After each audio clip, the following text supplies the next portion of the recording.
right, YouTube, we are back with another video. Excited to be with you. And today we're going to be doing something a little bit different. We're going to be looking at the art of trading.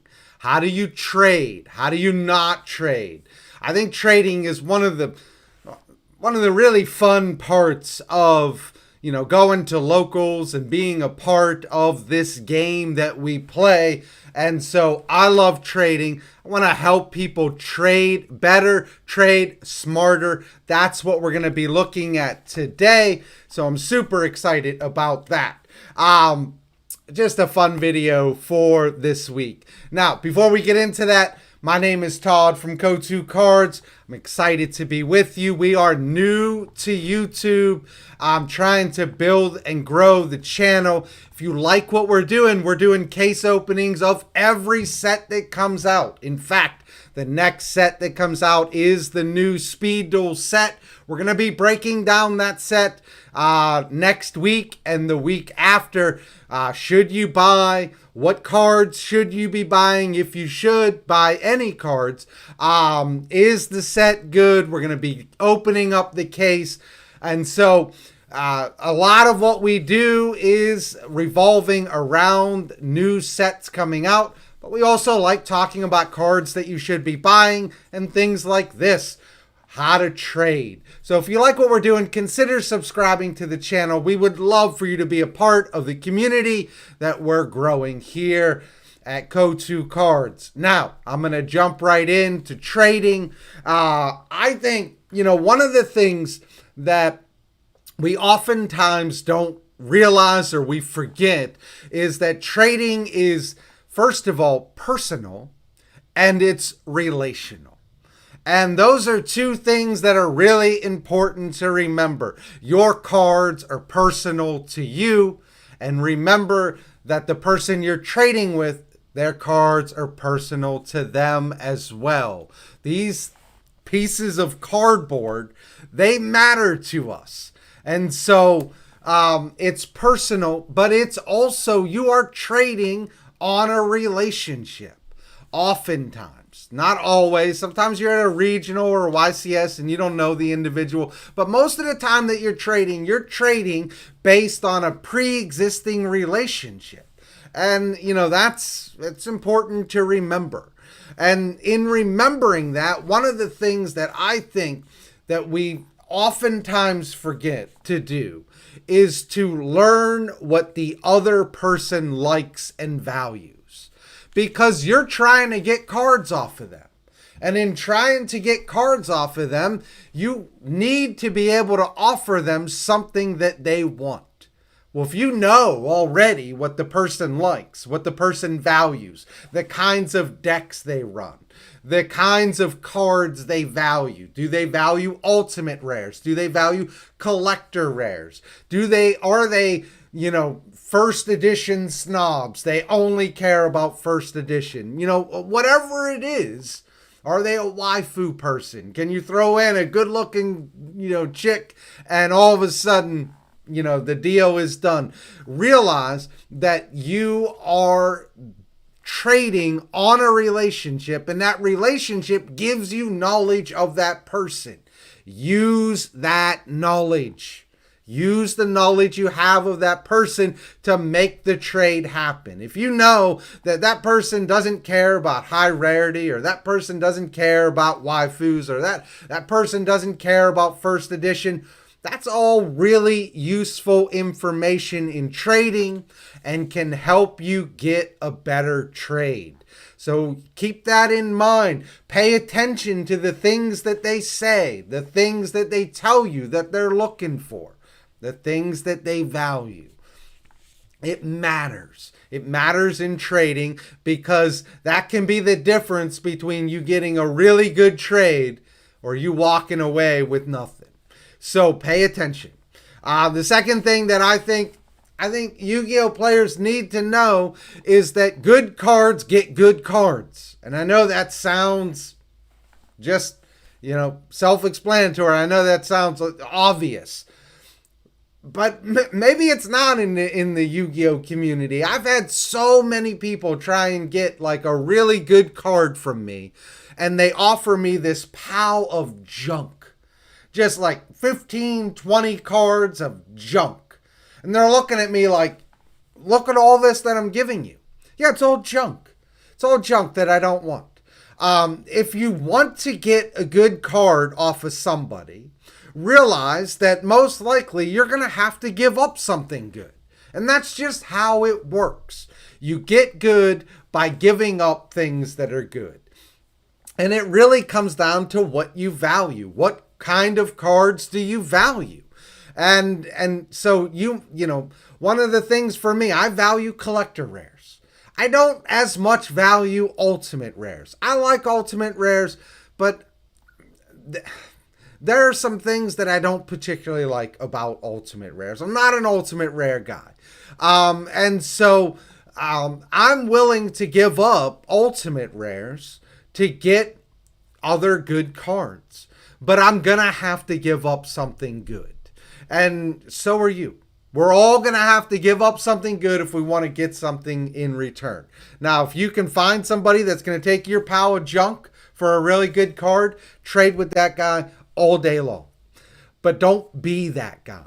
Don't be the guy that's giving up really good cards for piles of junk. Don't be the guy that's offering piles of junk to people that are never going to take it. Realize that you're going to probably have to give up something good. So thirdly, and this is, I think, is really important, try to get the best card in the deal. And this is going to build value into your collection. If you're constantly giving up the best card in the deal, and you're getting good cards in return, but they're reprints or reprints of a reprint, in 6 months from now, a year from now, you're going to have a collection that doesn't have any value. Because Konami is going to continually reprint cards. And every time they reprint them, your reprint of a reprint is going to go down, down, down, down. Try to get the best card in the deal. Try to get first edition secret rares. Try to get high rarity cards, because those are the cards that are going to hold value. What you want to have is a collection that has value in it. Otherwise, you're not going to be able to trade with anybody because all you have is piles of junk. Try and get the best card in the deal, and the best way to do that is to offer deals like a 2-for-1. I'll give you these 2 really good cards for this great card. And oftentimes you can make a deal, a really good deal, by giving up 2 good cards for a really good card. And that will build value into your collection. I'll give you one quick example of this. If you want the Solemn Strike Collector's Rare and you have a secret Solemn Strike, give up the secret Solemn Strike and an Ultra Solemn Judgment for the Collector's Rare Solemn Strike. It's a pretty fair deal. They're getting nice cards. They're getting 2 good cards, and you're getting a very good card. It's going to build value into your collection. That's how you do it. 2-for-1s. I think that's a really good way to trade. Along those same lines, try to be trading up.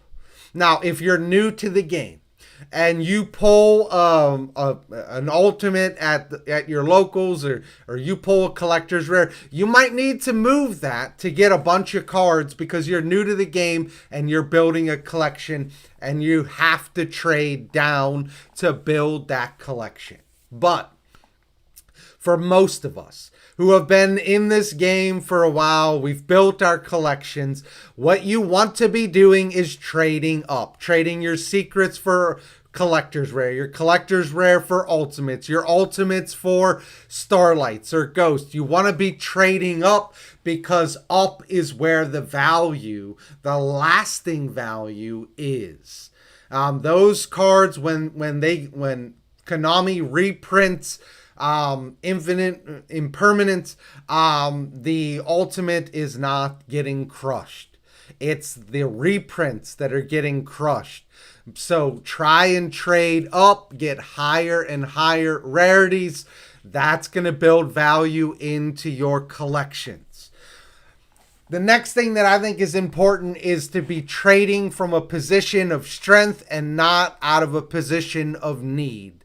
Now, I realize that sometimes you're going to need to trade out of a position of need, but you should be trying to trade in a position of strength. And what I mean by that is you're not the one that needs this deal to go through. The other person does.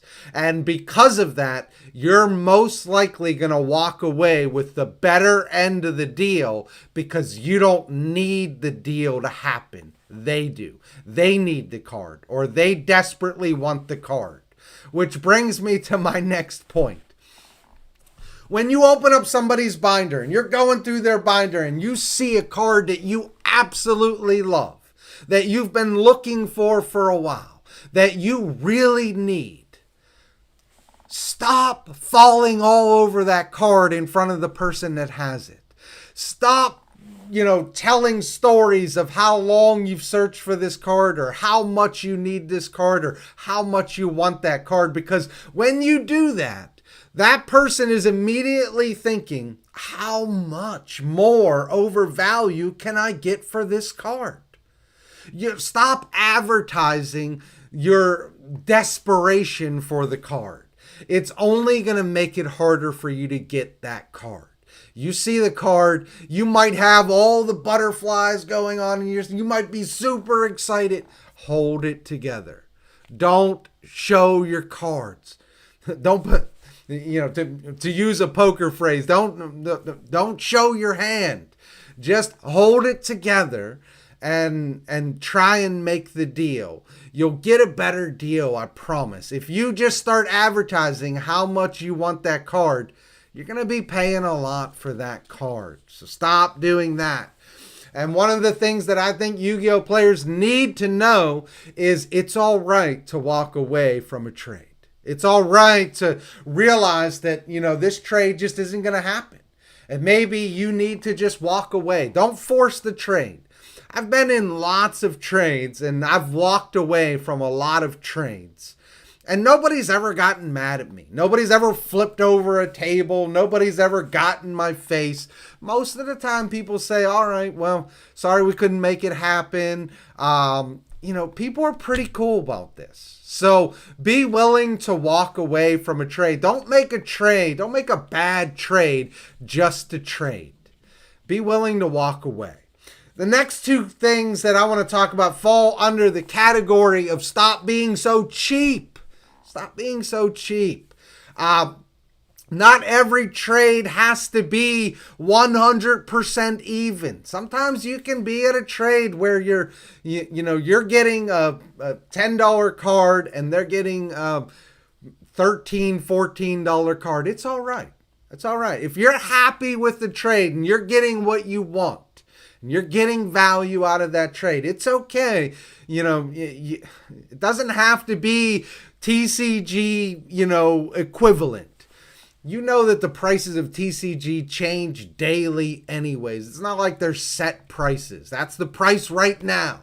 Tomorrow, you could have gotten a great deal. Doesn't have to be 100% even Steven. But hey, one of the things that I do when I am, losing as far as value or price go in a trade is I oftentimes just ask for a throw-in, ask for a toss-in. I'll go through their binder and I'll pull out something like a Wing Requital secret rare. It only comes in secret rare, but I'll pull out the Wing Requital and I'll say, hey, just throw this card in and we're good. And most of the time people are like, yeah, I'll throw that card in, because what is it? It's 50 cents maybe? It's like a quarter? I don't know if unless it went up. It's super cheap. But what that does for you is it gets you a first edition secret rare that's actually a good card. It's not playable right now. It's not seeing play right now. But there is a time where that card could see play and could go up. It gets you that first edition secret rare in your collection, and it was basically free. It's a throw-in. It's a toss-in. And I do that all the time. When deals aren't 100% even, hey, can you throw this card and this card in, and we're good. Even though you're still losing on the value, you're still getting some good cards back. The second thing is sometimes, people, this just happened to me. Somebody brought me the Solemn Judgment out of my binder, the super rare that just came out, and they really wanted it, and they needed it for their deck. And they gave me their binder. I looked through it. There wasn't anything in their binder that we were going to be able to make a deal on. I just gave them the card. I said, yeah, here, take the card. We're good. If you have the means to do that, that's a really nice thing to do. It's a generous thing to do, but it also builds favor. And I'm not saying that we do this to build favor, but it just, by extension, it naturally does that. You're building favor, and people remember that. And they're more likely to trade with you. They're more likely to give you a deal because they remember that you helped them out.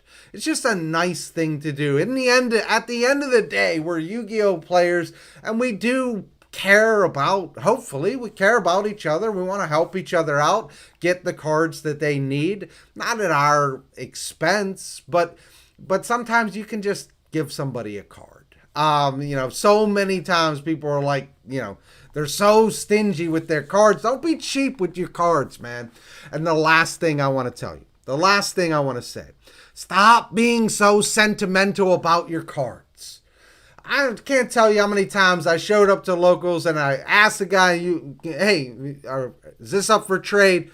And they say, no, this is not up for trade because my grandma bought me this pack and I got this card in here and it means a lot to me. And man, it's a piece of cardboard. Stop being so sentimental about your cards. If you trade that card to me and I give you a card back, then grandma technically got you the card that I gave you. So we're all good. There's so much sentimentality based on these cards. Man, they're just cardboard. And I know I said that was the last thing, but here's the last thing. Stop putting cards in your trade binder that are not up for trade. Why is it in your trade binder if it's not up for trade? Take all those cards that are not up for trade in your trade binder, take them out, and fill your trade binder with cards that you're willing to trade. I should be able to go through your binder and know that every single card in here is up for trade. Otherwise, why are you calling it your trade binder? Then it's just a binder full of cards that may or may not be up for trade. These are some things that I think that are helpful in trading Yu-Gi-Oh cards. I think that they might help you be a better trader in the future.